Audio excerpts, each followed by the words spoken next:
రాష్ట్రంలో ప్రజలందరూ క్షేమంగా ఉన్నారు. ఇంకా అందరినీ క్షేమంగా ఉంచాలని, రాష్ట్రం అభివృద్ధి పదంలో నడపాలని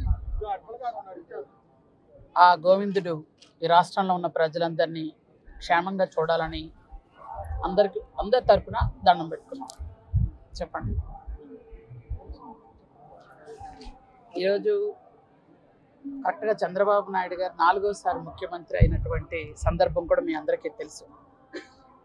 మొట్టమొదటిసారిగా ముఖ్యమంత్రి అయింది చంద్రబాబు నాయుడు గారు. డేటు ఈరోజు. అంటే 4 సార్లు ముఖ్యమంత్రి అయిన చంద్రబాబు నాయుడు గారు ఈరోజు రాష్ట్రాన్ని మళ్ళీ ఆయనే ముఖ్యమంత్రి కావాలి అని పట్టుబట్టి 94% సీట్లని సంపాదించి పెట్టిన ఆంధ్ర ప్రజలకి ఏమిస్తే రుణం తీర్చుకుంటామనే విధంగా సంక్షేమాన్ని, అభివృద్ధిని 2 కళ్ళుగా పరిగెట్టిస్తూ ఈరోజు ముఖ్యమంత్రి వర్యులు పూర్తి స్థాయిలో ఆంధ్రప్రదేశ్లో అభివృద్ధిని చేస్తున్నారు. కాబట్టి అలాగే ఆయనతో పాటు ఆయన కుటుంబ సభ్యులందరూ కూడా ఎప్పుడూ ఆయురారోగ్యాలతో క్షేమంగా ఉండాలని, అలాగే ఆంధ్రప్రదేశ్ రాష్ట్ర ప్రజలందరూ కూడా క్షేమంగా ఉండాలని మనస్ఫూర్తిగా కోరుకున్నాను.